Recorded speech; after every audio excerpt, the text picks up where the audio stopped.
"Hey, lady, this chopper's for real soldiers, not old hags playing dress-up," one of the young men sneered, laughing so hard he doubled over.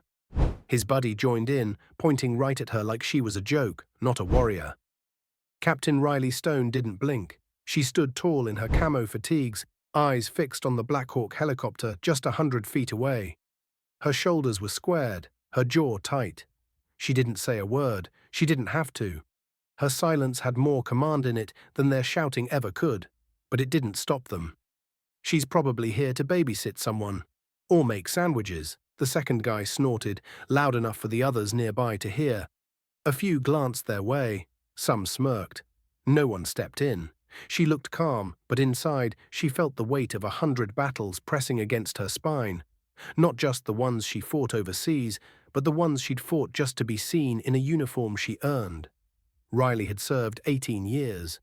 Special recon, hostage rescue, high-value extractions, missions buried so deep in redacted ink that even some generals never knew her name.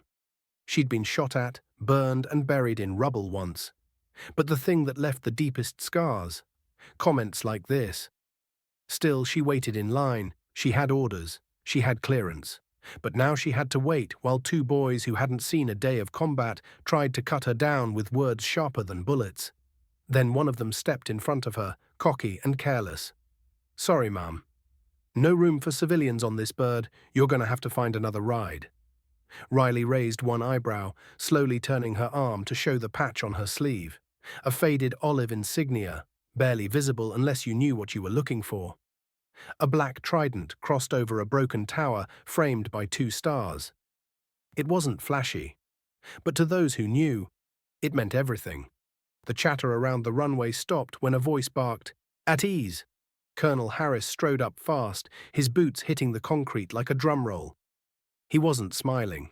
He wasn't curious. He looked like he had just seen a ghost, his eyes locked on the patch, and his face changed. He stopped right in front of Riley.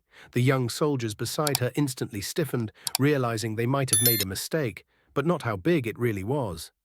"Ma'am," the colonel said, voice steady but strained. Is that original Task Force Hades insignia?" Riley gave a slight nod. "Yes, sir.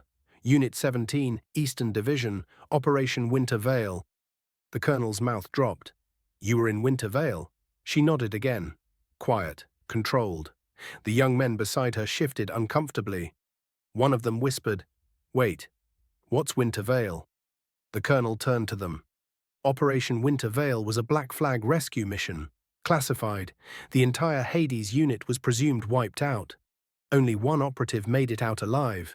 That woman was the mission. She didn't just survive, she pulled 3 wounded men out under enemy fire. You owe her your life even though you never met her. The air went heavy. You could hear hearts pounding. The mocking smiles vanished. Riley stood still, letting the moment sink in. She didn't need revenge. She didn't need to lecture them.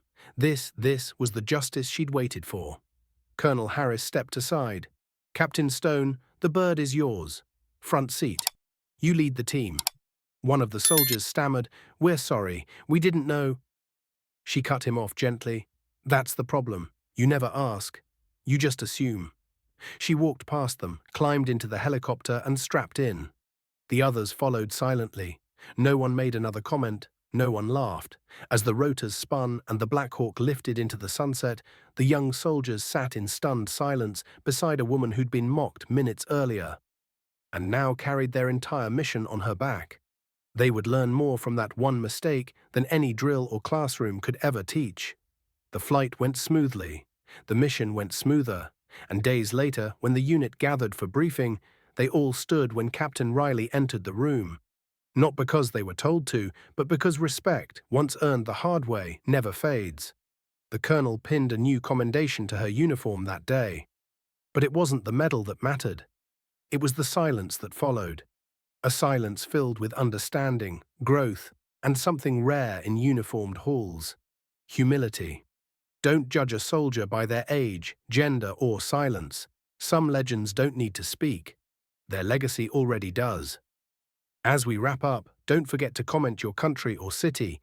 We'd love to know where you're watching from. If this story felt real to you, Hit that like button, subscribe, and share your reflection in the comments.